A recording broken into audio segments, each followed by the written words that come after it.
Bom dia, meninos. Aqui quem fala é a professora Milene. Hoje nós estaremos falando sobre vigilância epidemiológica e vigilância sanitária dentro do eixo saúde coletiva. Vamos lá? Bom, só relembrando, então, a epidemiologia, estudo de fatores que determinam a frequência e a distribuição das doenças nas coletividades humanas. Até coloquei um mapa para a gente estar lembrando, né, que ali aquelas pontos lilás e roxo é onde está distribuindo as doenças, né, para a gente poder estar pontuando, mapeando as localizações. E também para a gente relembrar, vigilância epidemiológica, quais são os seus objetivos? Prevenção, controle, eliminação ou erradicação de uma doença. Alguns termos que eu gostaria que depois vocês fossem lendo, que vai falar sobre erradicação, extinção, controle, eliminação da doença, eliminação da infecção, magnitude, potencial de disseminação e transcendência, certo? Porque nós vamos estar usando esses termos no decorrer das aulas. Bom, a vigilância epidemiológica, né, é um conjunto de atividades com o propósito de fornecer orientação técnica para nós profissionais de saúde. Para quê? Para que a gente possa executar as ações de controle das doenças e agravos em uma área geográfica e uma população definida, e assim a gente obter um bom resultado. Aqui aponto para vocês, para a gente começar a familiarizar com a localização, com as incidências, com os indicadores, né? O mapa do Brasil e aonde está a concentração maior dos casos de dengue, né? Que pelo mapa mostra na região do Paraná e região de São Paulo. Por quê? Como é que eles conseguem chegar a isso? Vamos descobrir. Bom, critérios de eliminação ou erradicação, né? Que é um dos primeiros itens que nós falamos lá. Então, a doença no ser humano. O que chegou à conclusão? Que o agente infeccioso ou micro-organismo não se multiplica no ambiente e ele precisa de nós, um hospedeiro. Se nós intervirmos rompendo a cadeia de transmissão, não vai ocorrer a doença. E a vigilância epidemiológica vem para ajudar no diagnóstico, para detectar aonde é que ele está circulando, o que ele está acontecendo, como ele está agindo, como ele está mudando, aonde está o hospedeiro primário, quais as formas que estão desenvolvendo a doença, como pode controlar, aonde ele vai quebrar essa cadeia de transmissão para melhor resolver, certo? Por quê? Porque é interesse da sociedade e também é um compromisso político a sua erradicação para a nossa saúde. Se a gente lembrar lá da portaria 8080/90, o que fala? Que a saúde é direito de todos e dever da nação. Aqui um outro folheto só para vocês terem ideia. Então, as doenças, que são doenças de base infectocontagiosas, doença de criança, né? Qual a situação atual? Varíola erradicada. Qual foi a meta? Extinção, beleza? Poliomielite, eliminada das Américas. Qual é a meta? Erradicação global. Sarampo, eliminado nas Américas, com redução de mortalidade global. Qual é a ideia? Eliminar em outras regiões, né? E nós estamos numa das Américas e a gente sabe que está acontecendo. Rubéola, controle acelerado nas Américas, eliminação nas Américas e na região da Europa. São doenças de infância, né? De infanto-juvenil, mais de infância, desculpa, mas se acometer, vai trazer, se ela complicar, vai acometer pólio, encurtamento de membros, dificuldade de locomoção, sarampo, comprometimento respiratório, rubéola, infertilidade, encurtamento, né? E assim por diante. Quais são as funções da vigilância epidemiológica? Então, tá aqui: coletar os dados, processar esses dados, ajustar as melhores medidas para conseguir quebrar a cadeia e e equilibrar a saúde, promovendo ações de controle indicados, não é? Ah, mas como, professora? Tem uma junta, vão fazendo a evolução, vão estudando e descobrindo e buscando as melhores formas de se erradicar. Hoje nós estamos no coronavírus. Qual é as 3 metas que nós temos? Lavar as mãos, manter a toalete higiênica da tosse ou da gripe, né? E usar máscaras. Depois veio a distância de 1 metro, depois a distância de 2 metros, depois o sempre trabalhar em linha imaginária, não cumprimentar os outros, né? E vai, à medida que ele vai pedindo, vamos dizer assim, a necessidade, nós vamos fazendo, ok? E a avaliação da eficácia, lógico, não adianta a gente dizer vamos tomar tais medidas e não ter o controle, não ficar avaliando para ver se teve eficiência e vai ter eficácia as suas atividades. E depois divulgar em protocolos, em guias, né, em manuais para todas as outras regiões para melhor a gente poder resolver. Tipos de dados a colher. O que é que eu vou colher? Demográficos e ambientais. A região onde mora, a questão de temperatura, de vento, se tem área insalubre, se tem saneamento básico, né? Tudo que a gente já discutiu na primeira aula. Socioeconômico. Não é porque a gente quer fazer diferença, mas se tem vacinas, onde viaja, o que aconteceu com o coronavírus? Essa doença está voltada mais para pessoas que viajaram para o exterior, não é? Dados de morbidade. Quantas pessoas ficaram doentes, certo? Notificação de casos. O que está acontecendo? Nós estamos sabendo que pela falta, né, infelizmente, de exames, nós não temos o número exato de casos notificados.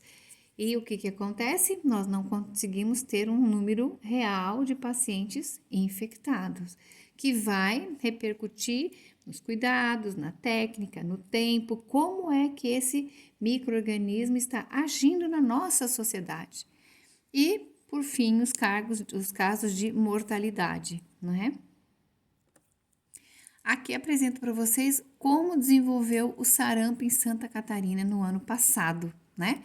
Então, olhem as cores, né? E a quantidade que tem. Então, em Schroeder, né, tem um casinho lá. Florianópolis, 23.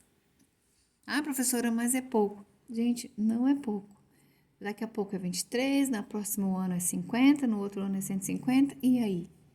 Vamos pensar. Bom, quais são os tipos de dados ainda, né? Então, o que eu quero nos dados demográficos? Permitem quantificar a população, número de habitantes e características da sua disposição, condições de saneamento, climáticas, ecológicas, habitacionais e culturais. Professora, mas todo mundo sabe tomar banho, todo mundo sabe lavar a mão? A gente está vendo que não é bem assim, né? Cada um sabe do seu jeito, faz da melhor forma possível, mas nós temos as técnicas e as técnicas devem ser repassadas para a comunidade. Depois vem os dados de morbidade, notificação de surtos e epidemias, e aqui a gente mostra uma coisa muito interessante. Se a gente olhar a data, tá? Ó, 31 de janeiro de 2020. O que acontece? O Brasil ainda não tem nenhum caso, certo, gente? Em janeiro nós não tínhamos nenhum caso. E olha já como é que estava a China. América, Estados Unidos, Europa começando, né? Olha a botinha lá, já estava cheinha, né? Bom, continuando os dados que eles coletam, também o dado de mortalidade. Como é que ele consegue? Através das declarações de óbitos, né? Que hoje nós temos uma central de óbitos em todas as cidades e vão se arrecadando os atestados, vão se registrando e a gente sabe direitinho a causa primária, a causa secundária, né, de óbito. Ah, professora, mas por que é importante para a gente fazer estudo? Porque não é que morreu, acabou, não é? Nós temos que estudar o que levou à morte, o que nós podemos fazer para mantê-los vivos o maior tempo possível e bem, né? Olha bem, temos que lembrar disso. Bom, continuamos ali, então, o que acontece? Coleta-se os dados e notifica-se para a vigilância. E aí ele vai jogando nos quadros e vai avaliando. E muito importante, gente, os dados de doenças, de alterações. Por que ele é importante? Para a gente poder estar estudando e ter os fatos reais, trabalhar com fidedignidade, certo? Bom, agora os estudos epidemiológicos envolvem o quê? O inquérito epidemiológico, levantamento, sistemas de sentinelas, eventos sentinelas e o monitoramento. Lembra que lá nós falamos que precisa ter uma avaliação se está funcionando ou não. Nesse próximo folheto fala o que é cada um deles, para a gente ficar mais claro. Aqui já conta o que aconteceu. Nós vimos 31 de janeiro. Então, dia 11 de março, menos de 2 meses, como já tínhamos casos esparramadinhos no nosso Brasil. Como é que descobre isso? Através de busca ativa. Olha um nominho novo, nós já vamos descobrir. Quais são os roteiros de investigação dessa vigilância epidemiológica? Eles vão usar dados de identificação das pessoas, de áreas, né, de ambiência, dados, anamnese e exame físico, diagnóstico com as suspeitas, informações do meio ambiente e ao que eles estão expostos, a incidência solar, a esgoto aberto, não tem forro na casa, a casa é de chão pisado, não tem calçamento, não tem saneamento básico, né? E tudo mais. Informações sobre o ambiente de trabalho. Qual é a atividade dele? Ele fica exposto ao sol ou ele fica em um lugar muito fechado? Ou ele tem insolação ou internação? Vamos lembrar no pronto-socorro, nos primeiros socorros, né? E tudo o que pode acarretar e todas as exposições em que ele está sujeito e o que isso afeta a sua saúde, né? Vamos lembrar do termo de saúde, beleza? Bom, quais são os roteiros? Aí chegamos na busca ativa. Então, busca ativa de casos é um termo muito usado na vigilância, certo? Nas duas vigilâncias, né? E outra área, saúde do trabalhador, que é a nossa área, certo? Que define ir à procura de indivíduos com o fim de uma identificação sintomática, principalmente nas doenças e agravos de notificação compulsória. Só vou voltar um pouquinho aqui. Opa, desculpa. Aqui, ó. Dados de identificação. O que a gente aprende? Identificar o paciente.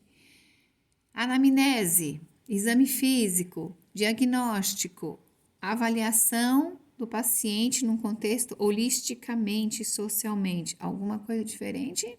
Não, né? Ai, que bom.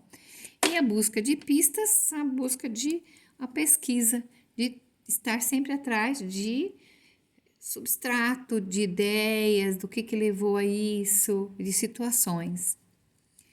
Depois, como é que se processa, né, o período analítico? Vão comparar as pessoas, o tempo, o lugar, as frequências das incidências da doença, como estão esses indicadores, o que favorece, se tem muita febre, se todos os pacientes tiveram coriza, se todos os pacientes tiveram cefaleia, se todos os pacientes tiveram diarreia, né? O que cada agente está fazendo no corpo das pessoas, tá? Entrando todas as taxas. E aqui uma frase que eu achei muito importante que, olha a datinha, 96. Nós estamos em 2020. Beleza. Quanto mais oportuna for a análise, mais eficiente será o sistema de vigilância epidemiológica. Então, quanto mais dados eu conseguir coletar, melhor eu vou ter um resultado. Aqui mais uma evolução. Ficou meio tremidinho. Mas olha, já em 5 de abril, como já se disseminou o coronavírus, não é? A gente sabe que tá difícil, fique em casa, né? Para a gente que tem uma vida movimentada, o Brasil parou, o mundo parou, mas se nós não pararmos, se nós não fizermos as orientações, como vai ficar? Alguém parou para pensar? Bom, pontos de organização do sistema de vigilância epidemiológica de causas externas. A normatização e o retroalimentação. O que é isso? Eu tenho normas, eu defino o caso, defino meus suspeitos, defino meus confirmados ou através de um exame laboratorial ou clínico, né? Vamos pegar o coronavírus, ele tem o clínico como pelos sinais, sintomas que ele, né? Os sintomas que o paciente reclama e o que mais? O raio-x ou tomografia, que é em forma de vidro, né? Então, o que eles falam? Se você tá com tosse, com coriza, com isso, falta de ar, né? E a temperatura alta são indicadores, né? Então, esses são os indicadores para você estar com a coriza, com o corona. Você é suspeita. Então, aqui eu defini o caso à base de sintomas. Vou confirmar como? Com os exames, ou laboratorial, não é? Que é o sanguinho agora que está chegando agora nesses kits, ou clínico também pelos sinais. Se puder juntar os dois, melhor ainda. E com isso, cada situação, os outros hospitais vão alimentando, mandando recado para a vigilância epidemiológica e ela vai montando o seu mapa até publicação. E aí a gente consegue resgatar para saber a situação. Como é que faz a avaliação? Através da situação epidemiológica, atualidade da lista de agravos. A gente lembra o que é agravos? Pertinência dos instrumentos utilizados, então tem que ter um padrão, né, do que eu quero. Então, tipo, aqui é tudo da mesma idade.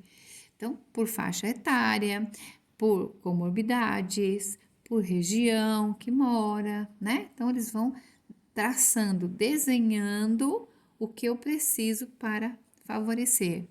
Funcionamento do fluxo de informações, quem me deu, a que horas que foi colhido, se foi fiel ou não, não é? Tudo isso tem que ser pensado. A organização da documentação coletada e os informes analíticos. Os informes que foram analisados. Bom, aí, depois da retroalimentação, né? Para avaliar toda a tarefa, composição e qualificação da equipe qualificação da equipe técnica. O que é que estão fazendo agora? Estão convocando a nossa equipe, né, a equipe multiprofissional de saúde, para sermos treinados para podermos atuar frente ao coronavírus. Professora, mas a gente sabe técnica.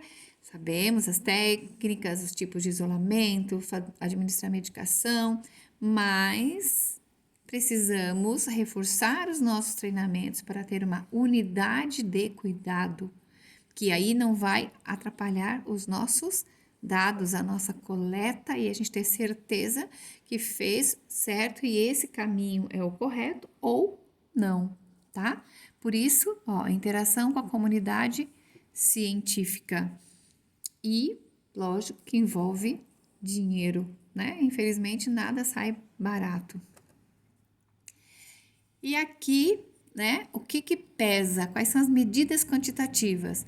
A quantidade, a capacidade de detectar os casos, de eu descobrir esses casos, porque muitos casos a gente sabe que nós não vamos conseguir coletar, porque a pessoa teve uma crise, como foi uma crise leve de coronavírus, vai se tratar em casa e não vai notificar. Se não notifica, eu não retroalimento as minhas tabelas. Especificidade, a capacidade de excluir se é caso ou não, entrou naquele padrão, não saiu, teve rebarba, não teve, assim vai. A reprodutividade e a oportunidade, o que é? Quanto mais ágil, quanto mais rápido sair, mais fácil nós vamos detectar, mais rápido nós vamos ter resultados positivos. E o que nós sempre temos que buscar? Simplicidade, flexibilidade e aceitabilidade.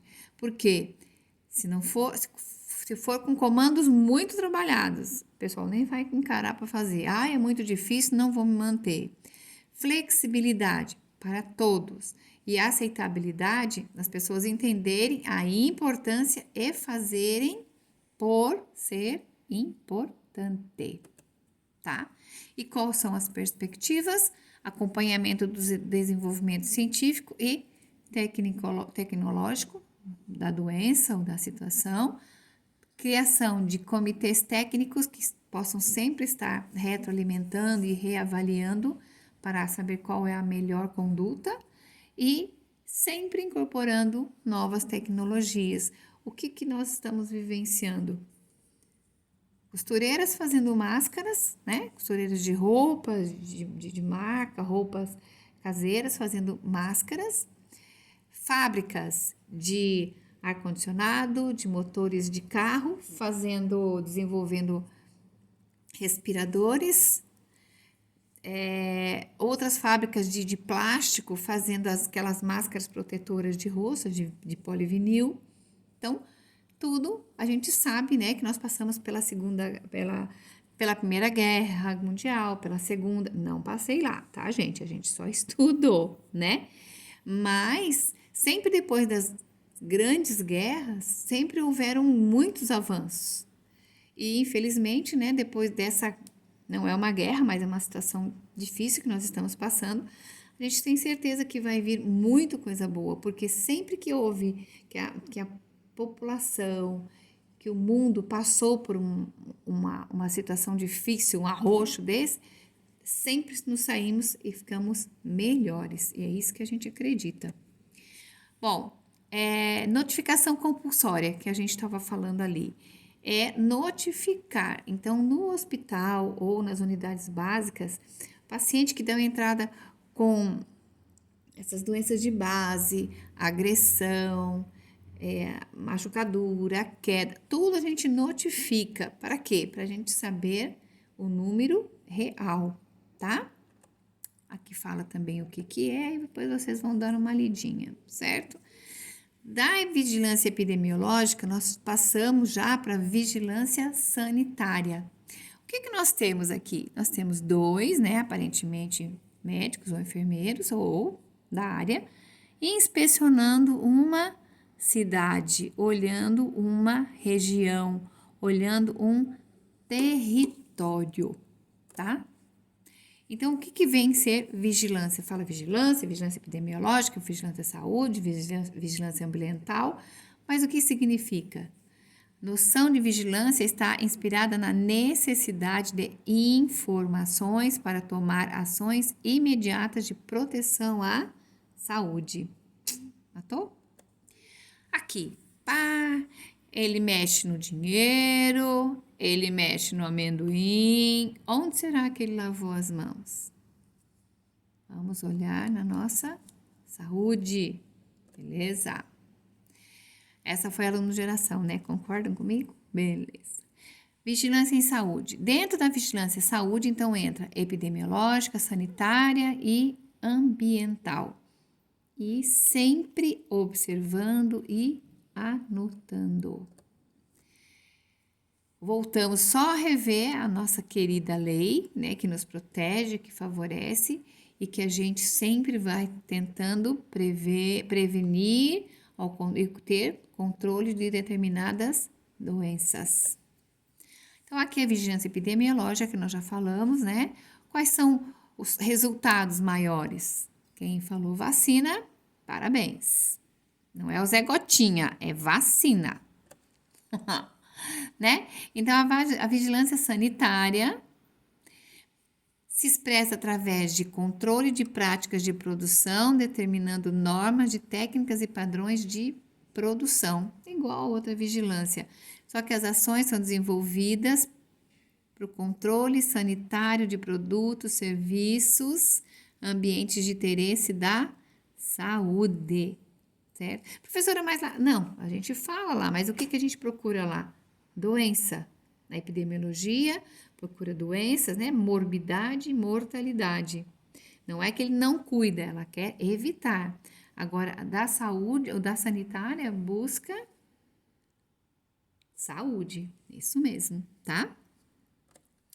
Aqui então, né, a vigilância sanitária inspecionando, avaliando a temperatura, validade, acondicionamento, como é que tá esse plástico, como é que é esse isopor, como é que é essa proteção, tá exposto, tá aberto, que temperatura que tem que ter, os rótulos têm validade, tem identificação de quantos gases alcoólicos tem, que constituição, a rolha, o papel, ele está mantido no lugar adequado, né?